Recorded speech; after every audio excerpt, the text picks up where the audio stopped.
sini. Cuaca siang ini cukup terik ya, Bu? Selamat siang, Mbak. Lumayan panas sih di luar, tapi alhamdulillah lancar jalannya. Alhamdulillah kalau gitu, Bu. Perkenalkan, Bu, nama saya Zaskia, ahli gizi yang bertugas di Poliklinik siang hari ini. Terima kasih banyak ya Ibu sudah meluangkan waktu di tengah kesibukannya untuk datang ke ruang konseling gizi.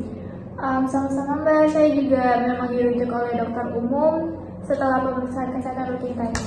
Baik Ibu, sesi konseling hari ini kita akan berlangsung sekitar 15-20 menit. Tujuan dari pertemuan ini adalah agar kita bisa berdiskusi santai mengenai pola makan, keluhan yang Ibu rasain, serta bersama-sama mencari solusi yang paling nyaman dan sesuai dengan gaya hidup Ibu. Semua informasi yang Ibu sampaikan akan kami jaga kerahasiaannya.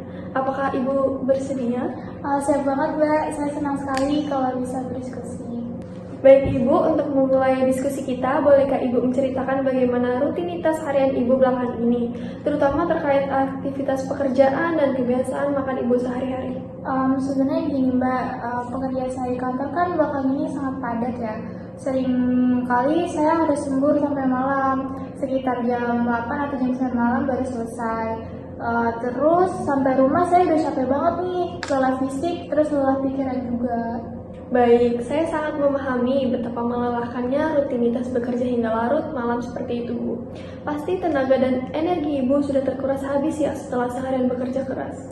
Iya, Mbak, bener banget karena udah sangat lelah nih. Begitu sampai rumah atau masih di kantor saat malam, saya hampir selalu pesan fast food lewat aplikasi online. Seminggu bisa 3-4 kali, Mbak. Rasanya masak itu sangat merepotkan dan butuh energi buat saya. Baik, terima kasih Ibu sudah sangat jujur bercerita. Memang sangat wajar jika dalam kondisi lelah setelah kerja seharian, kita mencari hal yang paling praktis dan cepat. Boleh diceritakan lebih lanjut mungkin apa yang biasanya Ibu pikirin atau rasain saat memutuskan untuk memesan makanan cepat saji? Di pikiran saya cuma satu, Mbak. Saya udah capek banget kalau mau masak lagi. Mending pesan yang instan tinggal makan terus istirahat. Tapi jujur setelah makan tuh saya juga suka merasa bersalah dan khawatir sama kesehatan saya jangka panjang. Ibu merasa bersalah dan khawatir ya, tetapi di sisi lain Ibu juga membutuhkan kepraktisan karena tubuh sudah sangat lelah. Apakah benar seperti ini, Bu? Iya, benar banget, Mbak. Saya ingin berubah, tapi saya bingung gimana caranya karena masak itu rasanya mustahil buat kondisi saya saat ini. Wajar sekali Bu jika merasa bingung. Namun, fakta bahwa Ibu hadir di sini hari ini menunjukkan bahwa Ibu sangat peduli dengan kesehatan Ibu. Dan itu adalah langkah awal yang sangat luar biasa. Bagaimana kalau kita menetapkan target kecil yang realistis dan tidak terlalu memberatkan rutinitas Ibu? Boleh banget, Mbak. Saya nggak mau target yang berat-berat dulu karena takut nggak bisa konsisten. Benar banget Ibu, perubahan kecil yang konsisten jauh lebih baik daripada perubahan besar yang membuat stres. Menurut Ibu nih, dari kebiasaan makan fast food 3-4 kali seminggu saat ini, berapa frekuensi yang kira-kira paling realistis untuk Ibu kurangi dalam 2 minggu ke depan?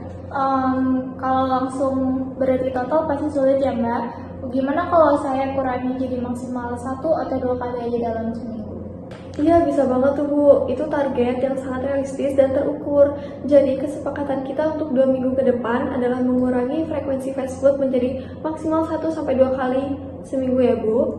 Nah, untuk membantu Ibu mencapai target tersebut, mari kita bahas 2 strategi sederhana. Yang pertama, terkait pola pikir bahwa memasak itu selalu merepotkan. Menurut Ibu nih, apakah memasak itu harus selalu rumit dan memakan waktu lama? Atau adakah alternatif makanan praktis yang sehat yang tidak butuh waktu lama dipersiapin? Kalau saya pikir-pikir ada sih, Mbak. Makanan yang cepat seperti telur rebus atau telur dadar, tumis sayur simple atau stok makanan sehat yang siap dipanaskan. Cuman karena saya sudah lelah duluan, pikiran saya langsung mengarah ke aplikasi fast food. Bagus sekali analisis Ibu. Jadi kita bisa mengubah pola pikir menjadi memasak tidak harus rumit. Ada pilihan makanan sehat yang cepat dipersiapkan atau disiapkan sebelumnya.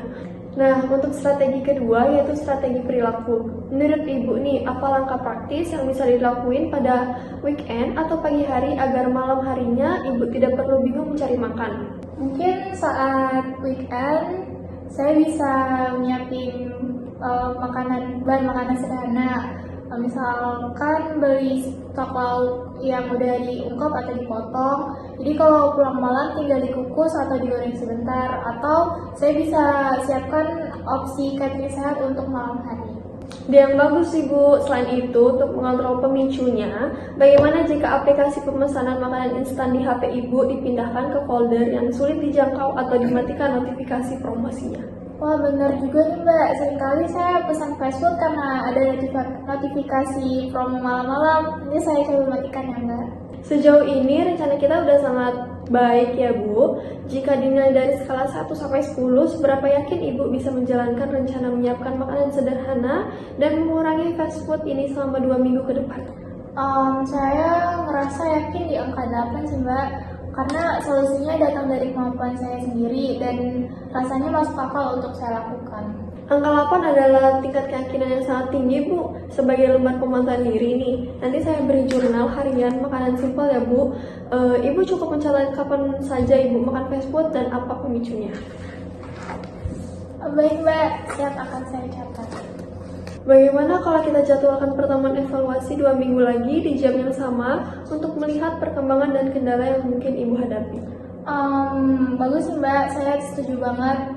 Terima kasih banyak ya atas pencerahan dan bantuannya pada hari ini Mbak. Sama-sama Ibu, tetap semangat ya Ibu. Sedikit kemajuan adalah langkah yang besar untuk kesehatan Ibu. Selamat siang dan selamat beraktivitas kembali ya Bu. Iya Bu, selamat siang. Selamat pagi Mbak Winnie. Perkenalkan saya Zalwa Sedia sebagai ahli gizi yang akan melakukan konseling dengan Mbak hari ini. Konseling ini akan membahas kebiasaan makan Mbak, terutama kebiasaan makan malam yang cukup banyak. Mbak juga nggak perlu khawatir karena di sini kita akan mencari tahu penyebabnya dan mencari solusi bersama. Apakah Mbak bersedia untuk melakukan konseling pada hari ini? Iya, saya bersedia Ibu. Baik, terima kasih ya Mbak. Selanjutnya saya ingin mengetahui bagaimana kebiasaan makan Mbak dalam sehari-hari. Kalau pagi biasanya saya makan, tapi kalau udah siang nih, saya sering makan sedikit atau kadang nggak sempat karena pekerjaan yang banyak. Terus kalau sudah malam, saya biasanya makan banyak karena sudah lapar banget. Berarti kesibukan kerjaannya cukup mempengaruhi waktu makan Mbak ya, terutama pada siang hari. Iya, kadang pekerjaan sedang banyak, jadi saya lupa makan. Biasanya Mbak pulang kerja jam berapa ya Mbak? Sekitar jam 8 atau jam 9 malam sih Bu. Kalau setelah sampai rumah, apa biasanya Mbak langsung makan? Iya, biasanya langsung makan karena udah lapar banget pas di rumah. Kalau sudah sangat lapar, apakah porsinya biasanya lebih banyak atau lebih dari biasanya? Iya Bu, kadang saya ngambil nasi lebih banyak. Terus kemudian kalau masih lapar, saya tambah lagi. Baik, kalau ketika Mbak sudah sangat lapar setelah seharian kerja, biasanya apa yang ada di pikiran Mbak sebelum Mbak makan? Saya biasanya mikirin kayak, saya seharian belum makan nih, jadi wajar kalau saya makan banyak. Setelah makan dalam jumlah banyak, biasanya bagaimana perasaan Mbak? Awalnya lega karena kayak udah kenyang gitu kan, tapi setelah itu kadang terlalu kenyang dan merasa nyesel. Baik Mbak, jadi kalau saya simpulkan, saat siang Mbak sering makan sedikit atau bahkan melewatkan makan karena pekerjaan. Kemudian pada pulang malam, Mbak sudah sangat lapar dan lelah. Setelah itu muncul pikiran bahwa karena belum makan seharian, maka wajar kalau makan banyak. Akhirnya Mbak makan malam dalam jumlah besar dan terkadang merasa terlalu kenyang atau menyesal setelahnya. Apakah benar seperti itu Mbak? Iya benar Ibu, seperti itu. Kalau dari cerita Mbak tadi, sebenarnya masalah bukan hanya karena Mbak makan banyak di malam hari. Kalau kita lihat ada beberapa hal yang sangat berhubungan. Yang pertama, Mbak kurang makan pada siang hari karena pekerjaan. Kemudian sangat lapar dan Mbak juga sudah lelah. Setelah itu muncul pikiran, saya belum makan seharian. Jadi wajar kalau makan banyak. Nah, pikiran tersebut kemudian mempengaruhi perilaku Mbak untuk mengambil makanan dalam jumlah yang lebih banyak. Oh, jadi masalah juga karena saya sering tidak makan siang ya Bu? Iya benar banget Mbak, karena itu kita tidak akan langsung melarang Mbak untuk makan malam. Kita justru akan memperbaiki pola makan dari siang supaya rasa lapar saat malam tidak terlalu berlebihan. Kalau dari masalah yang Mbak ceritakan tadi, perubahan apa yang paling ingin Mbak lakukan? Mungkin saya ingin supaya malam tidak makan terlalu banyak sih Bu. Baik, bagaimana kalau kita mulai dari yang paling memungkinkan dilakukan? Untuk 1 minggu ke depan, Mbak mencoba untuk tidak melewatkan makan siang. Kalau sedang sibuk atau waktu makan malam masih lama, Mbak juga bisa menyiapkan buah atau cemilan untuk sore hari. Dengan begitu, kita harapkan Mbak tidak sampai terlalu lapar ketika Mbak pulang nanti. Saya rasa bisa sih Bu dilakuin.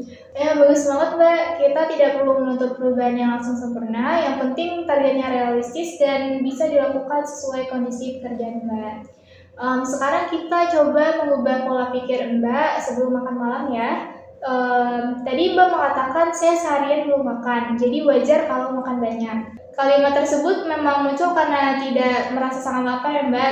Tetapi kalau pikiran itu membuat Mbak merasa harus makan sebanyak-banyaknya, kita coba mengganti dengan pola pikir yang lain.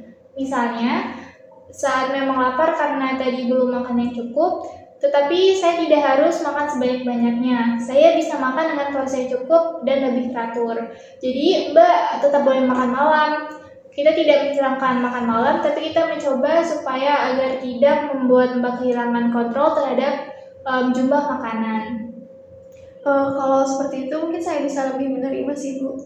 Iya, bagus banget Mbak. Jadi ketika pikiran Mama muncul, Mbak bisa berhenti sebentar dan mengingat kembali kalimat tersebut. Selain mengubah pikiran, kita juga akan melakukan pemantauan selama seminggu. Dan ini saya akan memberikan Mbak jurnal harian ya Mbak. Selama 1 minggu ke depan, Mbak cukup mencatat makan siang, sore, dan malam.